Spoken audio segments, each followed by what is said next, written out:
Hi, and welcome to virtual worship at High Street United Methodist Church. Since we couldn't attend church today and be together in one building, let us be church together online through our wonderful abilities in technology and all the ways that happens.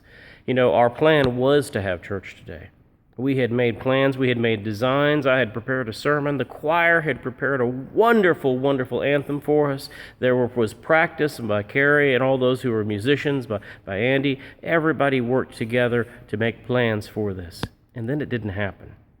You know, that's really is a letdown when you make such big plans, when you make such a big time, when you try so hard and things don't work out. It's so easy for us to get discouraged. It's so easy for us to say, this must not be the will of God and must not be what it's meant to be. Well, that's not always the case. Sometimes things just don't happen the way we would like them to happen, and sometimes they don't even happen the way God wants them to happen. In fact, I think God is a lot more used to being disappointed than we are. After all, in Isaiah chapter 5, verse 8, God says, "My thoughts are not your thoughts. My plans are not your plans." Truly, God has plans and ways and things to do that we have no clue about, we have no awareness of, mostly because we're just too busy, mostly because we're not spending time together, mostly because we're not being the people of God. So today, don't be disappointed. Don't be let down that you didn't get to go to church. Be together as a family. Be together in prayer. Be together playing in the snow, enjoying that time. You know, one of the wonderful things that happens when we are disappointed is that it creates opportunity.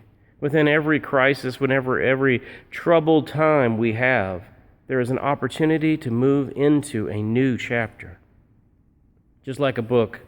When we finish one page after page and we come to the end of that chapter, it's so wonderful and so blessed when we get to the beginning of the next.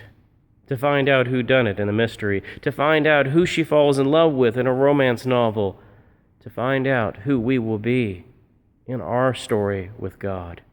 Don't be disappointed today. Don't fret that your plans aren't working the way you want them to work. Instead, lean upon God. Trust in His ways. Be like that child. Be like that teacher. You know, when I was a kid, I always loved at school the exuberant joy that we would have. Whenever snow was falling, we would all say, "Oh, it's sticking. We get to have a snowball fight. Snowball, school's out. We can make a snowman, go sledding."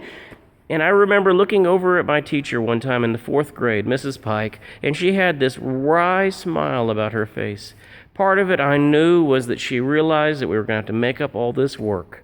But part of it was that she was going to get to go home and play with her child on a day off. Enjoy this day off from church attendance as far as being together, but still be together virtually.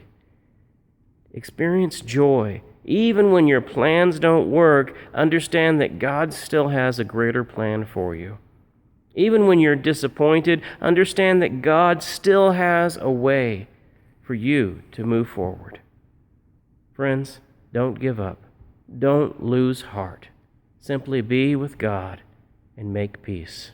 Thank you for attending church this morning virtually. I pray that God be with you and be with all of your family, keeping you safe and warm during this blizzard. Take care and God bless.